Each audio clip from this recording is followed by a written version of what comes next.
Shri Ramanand senior secondary school Pawta में एक बार फिर से आप सभी का हार्दिक स्वागत है। प्रिय विद्यार्थियों, कल हमने 15.2 प्रश्नावली को सीखा था। आज हम 15.3 पर चर्चा करेंगे। तो यहाँ हम 15.3 में भी मुख्य रूप से उन्हीं बातों पर चर्चा कर रहे हैं जो हमने 15.1 और 2 पे परिचर्चा की थी।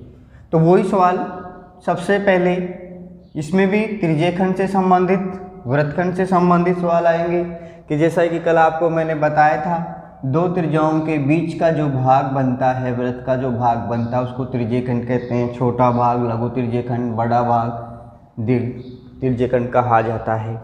इसी प्रकार वृत्तखंड जीवा के द्वारा बनता है। तो जीवा द्वारा जो वृत्त का जो क्षेत्रफल बनता है, छोटा भाग कहलाता है छोटा खंड अर्थात लघु वृत्तखंड, और बड़ा हिस्सा जो बच जाता है वह कहलाता है दीर्घ वृत्तखंड। कल हमने मुख्य रूप से चाप की लंबाई पर चर्चा की थी और वहाँ पाई आर थीटा बटे 180 डिग्री से हमने चाप की लंबाई को ज्ञात किया था। फिर हमने लघु त्रिज्यखंड का क्षेत्रफल पे चर्चा की थी, जिसका कि यदि हमें चाप की लंबाई दी गई हो तब हमारे पास में जो सूत्र था वह 1/2 L गुना R था। L यहाँ चाप की लंबाई, जैसे कि कल हमने इसको सीखा है। फिर हमने लघु त्रिज्यखंड पे चर्चा की थी। यदि हमारे पास चाप की लंबाई उपलब्ध नहीं हो और त्रिज्या उपलब्ध हो तो वहाँ लघु त्रिज्यखंड का क्षेत्रफल होता है पाई आर स्क्वायर थीटा बटे 360 डिग्री। इसी प्रकार कल हमने चर्चा की थी लघु वृत्तखंड का क्षेत्रफल जो है पाई आर स्क्वायर थीटा बटे 360 degree minus 1/2 R square sine theta. इसके अलावा हमने चतुर्थांश पे भी चर्चा की थी, जिसका कि सूत्र होता है 1/4 पाई आर स्क्वायर थीटा। प्रिय विद्यार्थियों, हमें 15.1 और 15.2 कितनी समझ में आई है उसका ये एक तरह से विविध है। तो हम इस पे थोड़ा चर्चा करके देख लेते हैं। तो मेरे पास में इसमें पहला सवाल आया हुआ है, यहाँ प्रश्न नंबर 1। ये कहता है कि 14 सेंटीमीटर भुजा के वर्ग में बने अंतःवृत्त की परिधि। तो देखिए हमारे पास में एक वर्ग है, ध्यान से समझने की जरूरत है। हमारे पास एक वर्ग है, वर्ग में एक अंतःवृत्त है। तो वर्ग में एक अंतःवृत्त हम बना रहे हैं। तो यहाँ ये चीज़ हमें समझनी पड़ेगी कि इस वृत्त के अंतर्गत हम एक अंतःवृत्त का निर्माण कर रहे हैं, अर्थात अंदर की ओर एक हमारे पास में वृत्त बन रहा है। तो सबसे पहले ये समझने की जरूरत पड़ेगी कि हमारे पास में जो है A B C D एक वर्ग है। इसकी जो भुजा है वह 14 सेंटीमीटर है। हमें पता करना पड़ेगा कि यहाँ जो वर्ग की भुजा है ये वृत्त के व्यास के बराबर है। आप लोग देख रहे हो, जो केंद्र में से जाता हो, परिधि के आर पार मिलता हो, उसको क्या कहेंगे अपन? व्यास कहेंगे। तो mn यहाँ पर व्यास हो सकता है, ये बात ध्यान देना, mn व्यास होगा। तो कहने का मतलब हमें जो दिया है वो क्या है? तो वर्ग ABCD एक वर्ग है जिसकी भुजा 14 सेंटीमीटर है। हमें ये दिया हुआ है कि वर्ग ABCD की भुजा 14 सेंटीमीटर है। इसके अंतर्गत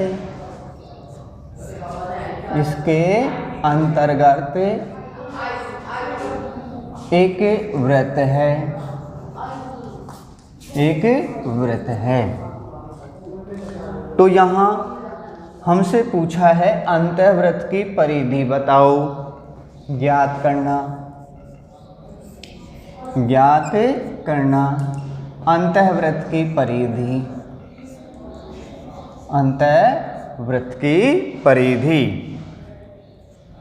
तो अंतःवृत्त की परिधि हम यहाँ पे निकालेंगे। अब देखिए भाई, परिधि का सूत्र क्या होता है? 2 पाई आर तो हमारे पास में किसका होना ज़रूरी है, r का होना ज़रूरी है। तो प्रिय विद्यार्थियों, सबसे पहले हम यहाँ इस बात को निष्कर्ष में लेकर के आते हैं कि पहला पॉइंट हमारे पास में ये बात साफ करनी पड़ेगी कि वर्ग की जो भुजा है वह वृत्त के व्यास के बराबर है। तो वृत्त का व्यास यहाँ पर जो है वर्ग की भुजा के बराबर होगा।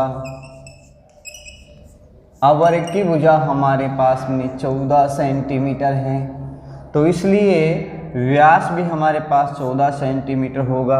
अब हम जानते हैं व्यास को आधा कर देने से त्रिज्या आ जाएगी, तो इसलिए जो है वृत्त की त्रिज्या, तो ये जो वृत्त की त्रिज्या है ये हमारे पास में व्यास का आधा हो जाएगी। तो वृत्त की त्रिज्या हमारे पास में आ जाएगी 7 सेंटीमीटर। अब हमको ज्ञात करना है अंतःवृत्त की परिधि।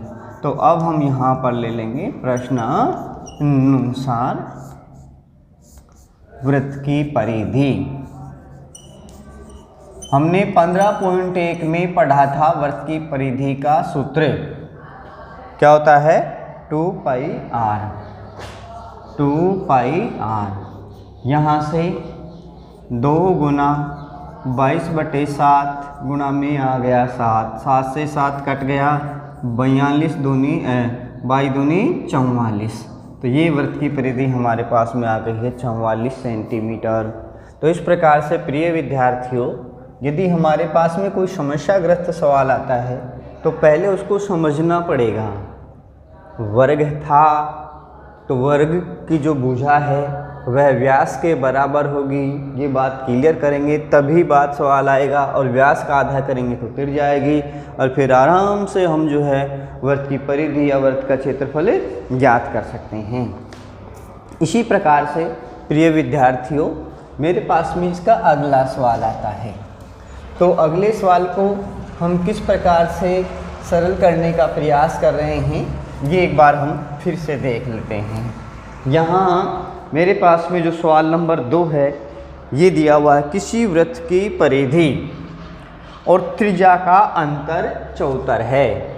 ध्यान देना, एक तो बोल रहा है वृत्त की परिधि, वृत्त की परिधि तो आप जानते हो वृत्त की परिधि कितनी होती है, 2πr। एक हमारे को बोलता है त्रिज्या, तो त्रिज्या कितनी होती है भाई, r, ये त्रिज्या होती है।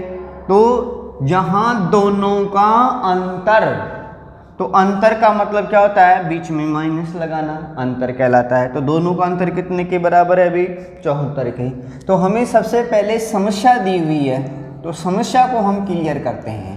पहले समस्या को हम लिख रहे हैं, वृत्त की परिधि,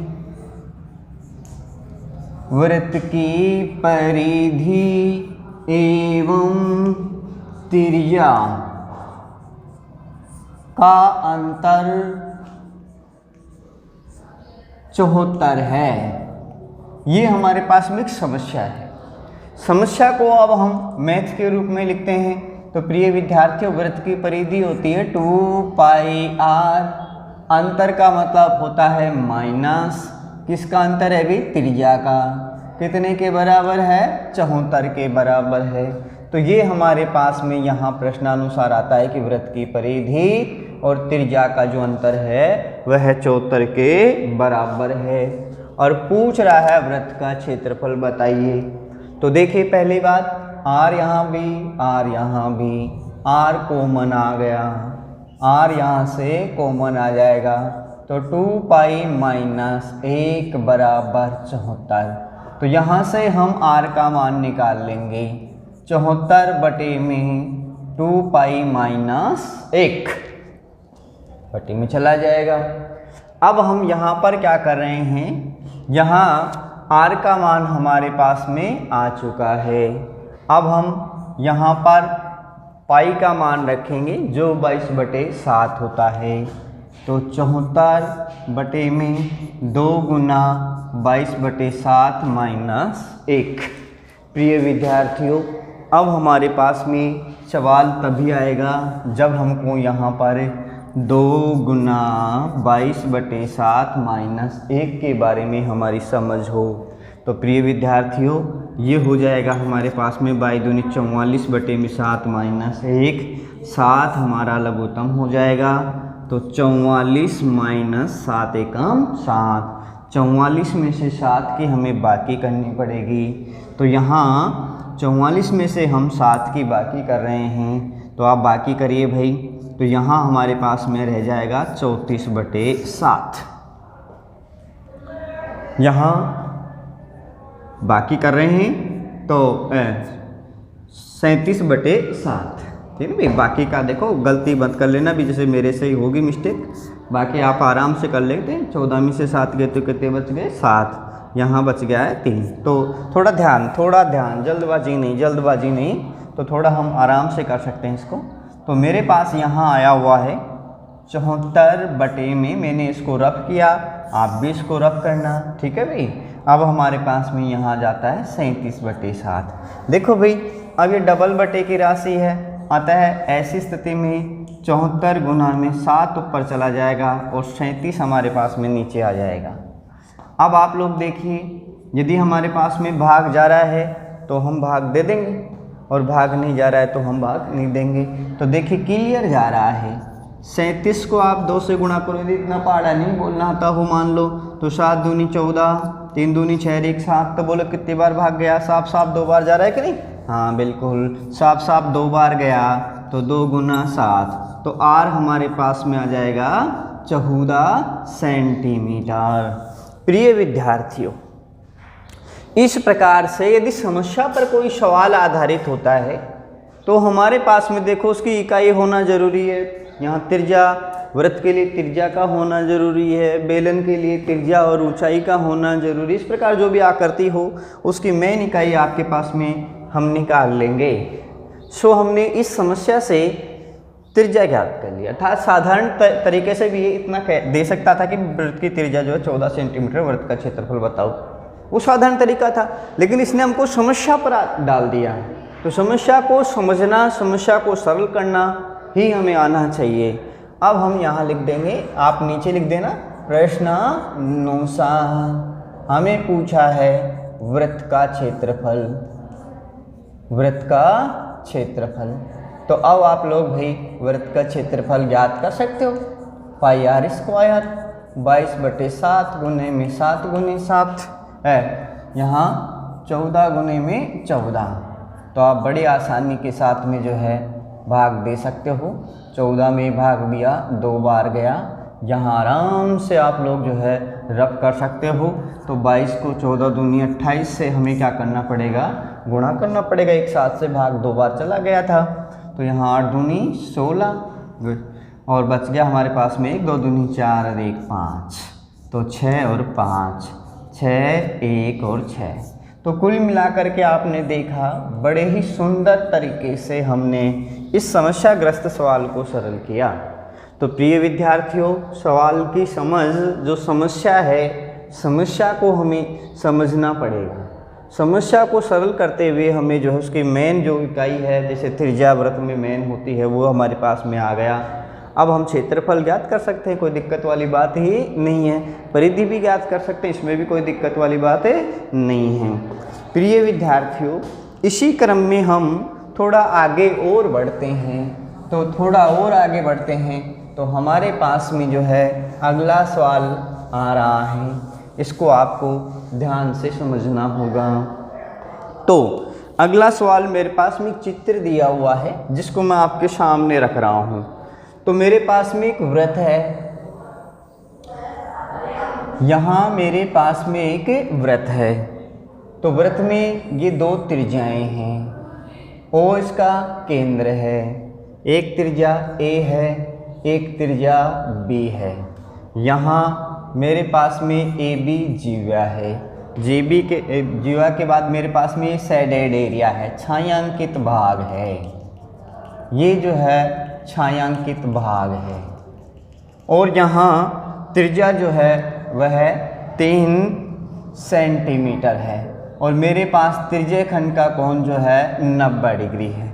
और मुझे कहता है कि छायांकित भाग ज्ञात करो।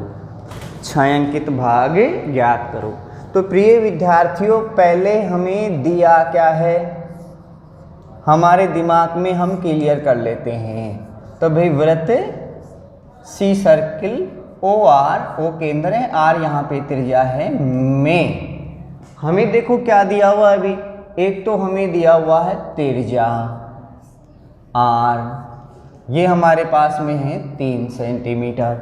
90 डिग्री हमारे पास में त्रिज्य खंड का कोण है, यहाँ 90 डिग्री जो है त्रिज्य खंड का कोण, ये हमें दिया हुआ है, जिसको हम थीटा से अंकित करते हैं। हमारे पास में है 90 डिग्री। अब हमें छायांकित भाग पूछ रहा है। तो प्रिय विद्यार्थियों, हम बात कर रहे हैं इस प्रश्नावली में 2 मेन टॉपिक पे, एक त्रिज्य खंड पर और एक वृत्तखंड पर। तो आपको साफ साफ समझाया गया था कि 2 त्रिज्याओं के बीच का जो पूरा क्षेत्रफल होता है उसको हम बोलते हैं त्रिज्य खंड। ठीक, ये पूरी जो एरिया है इसको हम बोलते हैं त्रिज्य खंड, इसीलिए तो आपके सामने रखा हुआ है। और जीवा जो हिस्सा बनाती है वृत्त का 2 भाग करती है, छोटा भाग लघु वृत्तखंड और बड़ा भाग दीर्घ वृत्तखंड कहलाता है।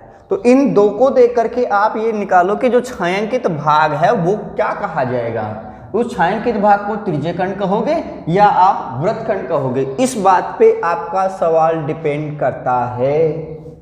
तो प्रिय विद्यार्थियों, आप देख रहे हैं ये जीवा है, ये भी जीवा के एक तरफ का बना हुआ हिस्सा हमसे पूछ रहा है, अर्थात हमें ज्ञात करना पड़ेगा लघु वृत्तखंड का क्षेत्रफल। और ये जो क्षेत्रफल होता है हमारे पास में लघु वृत्तखंड का, ये होता है पाई आर स्क्वायर थीटा बटे 360 degree minus 1/2 R square sine theta. अब हम यहाँ तक पहुँच गए हैं, सवाल हमारी समझ में आ गया है।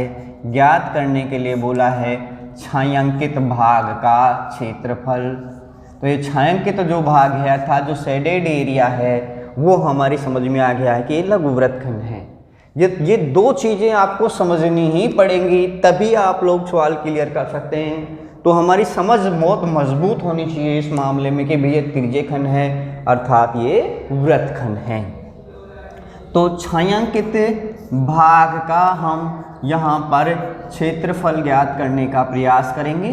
तो छायांकित भाग का क्षेत्रफल ज्ञात करना, ये हमारे दिमाग में आ चुका है कि भाई जो छायांकित भाग है वह जीवा के एक तरफ है, अतः हम इसको लघु वृत्तखंड कह रहे हैं। अब हमारे पास में हमारा सवाल यहाँ से हम शुरू करते हैं। तो छायांकित भाग हमारे पास में एक लघु वृत्तखंड है, तो सीधा सीधा अब हम निकालते हैं प्रश्नानुसार, क्योंकि हमारे पास में सारी चीज़ें मौजूद हैं, त्रिज्या भी मौजूद है, त्रिज्य खंड का कोण भी मौजूद है। तो छायांकित भाग का क्षेत्रफल हम निकालते हैं।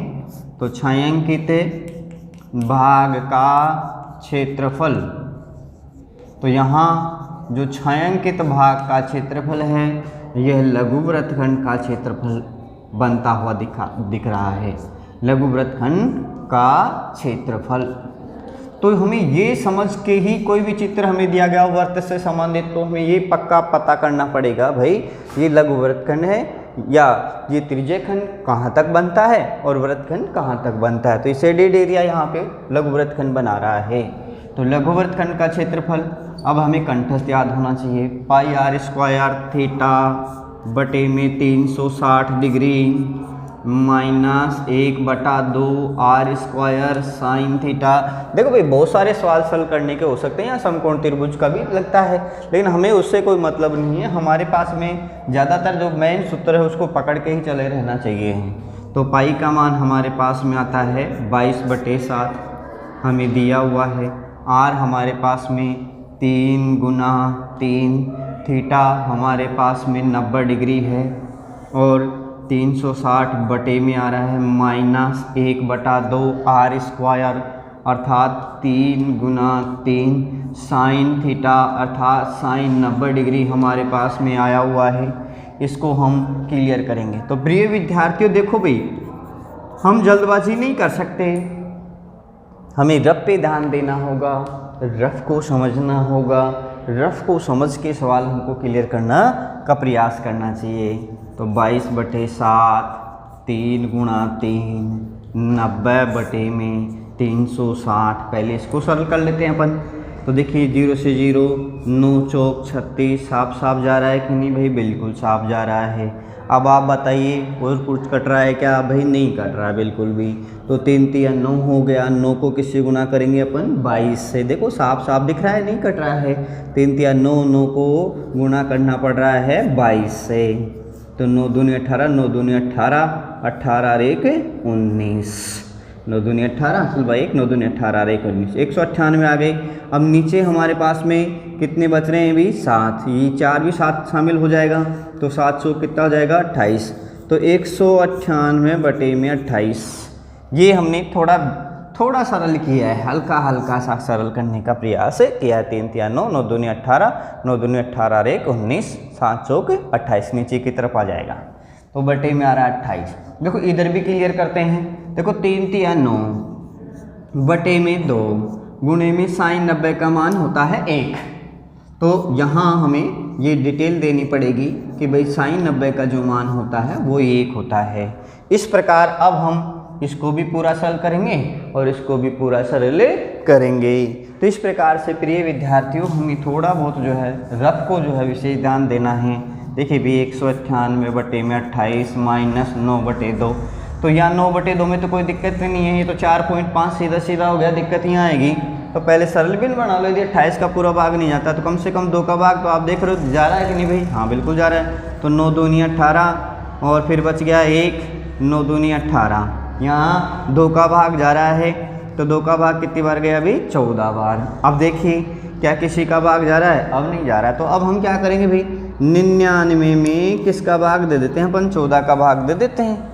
ठीक है ना भाई? तो यहाँ हमारे पास में 99 में भाग जा रहा है 7 बार। 7 चौक 28 देखिए आप, और 7 एकम 7 और 2 9। ठीक है ना भाई? तो यहाँ बच गया 1। आगे हम पॉइंट लगा लेते हैं। तो पॉइंट का 0 आ जाएगा, भाग टूट की 0 आ जाएगी, भाग नहीं जा रहा था तो वही फिर भाग आ जाएगा 7, तो वही आ जाएगा 98, फिर वही भाग टूट की 0। तो इस प्रकार से हम देख रहे हैं हमारे पास में ये जो मान आएगा वो आएगा 7.070। तो ये रफ का प्रक्रिया हो गई है। 7.070 माइनस 4.5। तो प्रिय विद्यार्थियों आप इसको यहाँ से घटा रहे हैं।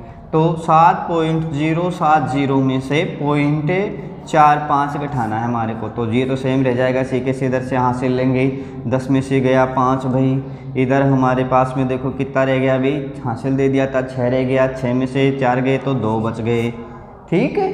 तो यहाँ हमारे पास में ये जो मान आया हुआ है वो 2.57 सेंटीमीटर स्क्वायर आया हुआ है। तो प्रिय विद्यार्थियों आपने देखा कि वास्तव में 5.3, 15.1 और 15.2 का मात्र रिवीजन है। हमारे को बड़ी आसानी के साथ हम इसको सरल कर सकते हैं। तो प्रिय विद्यार्थियों इसी क्रम में हम थोड़ा और आगे बढ़ते हैं। तो मेरे पास में इसका एक 5वां सवाल आता है। आप इसको देख करके समझ के अब पूरी प्रश्नावली निकालने में सक्षम हैं। यदि आप इसको समझते हैं, समझने के बाद इसको क्लियर करते हैं तो इस प्रश्नावली को हम बड़े ही सुंदर तरीके से निकाल सकते हैं। ठीक है ना भाई? अब मेरे पास में इसका 5वां सवाल जो है मैं लेके आ रहा हूँ। मेरे पास में ये एक चित्र दिया हुआ है। तो यहाँ ये बात गौर करने वाली बात है कि यहाँ हमारे पास में एक वृत्त दिया हुआ है और वृत्त के बाहर फिर एक वृत्त दिया हुआ है, वृत्त और वृत्त के बाहर फिर एक वृत्त दिया हुआ है। इनका सेंटर एक ही है, केंद्र एक ही है। तो केंद्र एक हो और उस केंद्र पे अनेक वृत्त हों तो आप जानते हो इनको हम कहते हैं संकेंद्रीय वृत्त। इसको ए नोट कर लेते हैं, इसको बी नोट कर लेते हैं। अर्थात छोटे वाले वृत्त की त्रिज्या हमारे पास में है R2 और बड़े वाले वृत्त की त्रिज्या OA हमारे पास में है R1। तो OA बड़े वृत्त की त्रिज्या है, OB छोटे वृत्त की त्रिज्या है। यहाँ हमें दिया हुआ वृत्ताकार पार्क है और ये जो है हमारे पास में वृत्ताकार पार्क है और इस वृत्ताकार पार्क की जो त्रिज्या है वह R2 हमें दिया हुआ है 3.5 मीटर, ये दिया हुआ है 3.5 मीटर। और पार्क के चारों ओर 1.4 मीटर चौड़ा फुटपाथ है। तो ये जो है यहाँ पे फुटपाथ दिया हुआ है कि भाई जो है चारों तरफ इस वर्ताकार पार्क के तरफ फुटपाथ दिया हुआ है, और इसकी जो चौड़ाई है, मार्ग की जो चौड़ाई है वह 1.4 मीटर है। तो जैसा जो दिया हुआ था उसके हिसाब से हमने इसको रख दिया यहाँ पे। अब कहता है फुटपाथ का क्षेत्रफल बताओ, फुटपाथ का क्षेत्रफल बताओ। तो हमें दिया हुआ है जो चीज़ है, सबसे पहले उसको हम क्लियर करते हैं सभी के सामने। तो हमें दिया हुआ है वर्ताकार पार्क की त्रिज्या। तो वर्ताकार पार्क की त्रिज्या हमारे पास R2 है, ये हमें दिया हुआ है 3.5 मीटर। अब वर्ताकार मार्ग के चारों तरफ एक फुटपाथ बना हुआ है, और चारों तरफ फुटपाथ की जो चौड़ाई है वह हमें चारों तरफ जो फुटपाथ है की जो चौड़ाई है वो हमें दी गई है 1.4 मीटर है, कि चौड़ाई जो है वो 1.4 मीटर है। तो इसलिए हमें चाहिए फुटपाथ सहित, यानी फुटपाथ सहित बने वृत्त की त्रिज्या। तो फुटपाथ सहित, फुटपाथ सहित यानी बाह्य वृत्त कुल मिला करके कह सकते हैं। तो फुटपाथ सहित बने वृत्त की त्रिज्या, तो यहाँ ये जो त्रिज्या आ जाएगी इसको R1 कहेंगे हम। तो भाई 3.5 में चौड़ाई जोड़ देंगे, तो चौड़ाई जोड़ देने से देखो भाई 9 हो गया, और ये 4.9 मीटर आपके पास में आ रहा है। तो यहाँ R1 को हम लिख देते हैं 4.9 मीटर, ठीक है भाई। तो 4.9 मीटर हमने यहाँ से इसको लिख दिया है। तो प्रिय विद्यार्थियों, अब हमसे पूछा है फुटपाथ का क्षेत्रफल, ये ज्ञात करना है। तो ज्ञात करने में हमको पूछ रहा है फुटपाथ। तो यहाँ फुटपाथ से हमारा मतलब हो जाएगा संकेंद्रीय वृत्त के परिबद्ध क्षेत्रफल, अर्थात मार्ग का क्षेत्रफल। तो फुटपाथ का क्षेत्रफल, अब स्वाभाविक सी बात है, यानी बाह्य वृत्त का क्षेत्रफल और माइनस भीतरी वृत्त का क्षेत्रफल। देखिए प्रिय विद्यार्थियों, इसको हम बोलते हैं संकेंद्रीय वृत्त का क्षेत्रफल, जो हमें आता है पाई R1 square minus pi R2 square. ये हमारे पास में आता है संकेंद्रीय वृत्तों का क्षेत्रफल। संकेंद्रीय वृत्तों का क्षेत्रफल हम इसको कह रहे हैं। देखो मैंने यहाँ नहीं लिखा है इसको, यहाँ पे आपको बता देते हैं कि भाई बाह्य वृत्त का क्षेत्रफल क्या होता है भाई पाई R1 स्क्वायर, भीतरी वाले का कितना जाएगा पाई R2 स्क्वायर। हमने पाई कॉमन ले ली यहाँ से, तो हमारे पास में आ गया। अब हम इनका मान एडजस्ट कर देते हैं। तो पाई का मान हमारे पास में आया हुआ है 22/7, R1 का मान हमारे पास में आया हुआ है 4.9 का होल स्क्वायर माइनस यहाँ आया हुआ है 3.5 का होल स्क्वायर। प्रिय विद्यार्थियों, यहाँ मेरे पास a square minus B square सूत्र लग रहा है, a square minus B square. एक बार मैं इसको प्लस में लिखूंगा और एक बार मैं इसको माइनस में लिखूंगा। तो अर्थात क्या जाएगा, a square minus B square बराबर a प्लस बी, और a माइनस बी वाला सूत्र यहाँ पे मैं काम में ले रहा हूँ। तो 22/7 गुना, एक बार तो मैं इसको प्लस में लिख रहा हूँ, तो ये तो हो गया a प्लस बी स्वरूप। अब मैं एक बार इसको माइनस में लिखूंगा, ये हो जाएगा a माइनस बी स्वरूप। अब मैं इसको क्लियर करने के लिए जा रहा हूँ आगे। तो इन दोनों का जोड़ हो जाएगा, 9 और 5 हो गया 14 असल बाई 1, 4 3 7 और 1 8। तो ये मेरे पास में आया हुआ 8.4। इधर मैं बाकी करूँगा, तो यहाँ 9 में से 5 गए तो मेरे पास 4 बच गया, 4 में से 3 गया तो मेरे पास में 1 बच गया। अब इस प्रकार से प्रिय विद्यार्थियों मैं 7 का भाग इसमें भी दे सकता हूँ और 7 का भाग मैं इसमें भी दे सकता हूँ। तो मैंने 7 का भाग जो है 7 एकम 7, 1 बच गया, 7 दूनी 14 और यहाँ जाएगा 1.4। अब प्रिय विद्यार्थियों मैं आराम से इसको गुणा कर रहा हूँ। देखो भाई यहाँ दशमलव हम बाद में लगा देंगे, पहले गुणा किया मैंने 12 को 14 से। तो भाई देखिए ध्यान देना, 14 दूनी 28, 2 बच गया, 14 एकम 14 और 2 कितना होता है भी 16 होता है। 1 और 1 2 दशमलव छोड़ देने से ये हो जाएगा आपके पास में 1.68, 1 दशमलव इसका 1 दशमलव इसका, हमने क्लियर कर दिया यहाँ से। अब 1.68 को मैं 22 से गुना करूँगा तो मेरे पास में आ जाएगा 8 दूनी 16, 6 दूनी 12 और 1 13 और 2 एकम 2 और 1 3, ठीक भी वही बात 6 3 3 यहाँ से 6 9 6 3 2 अंक छोड़ के दशमलव लगाऊंगा तो मेरे पास में यहाँ पे आ रहा है 36.96।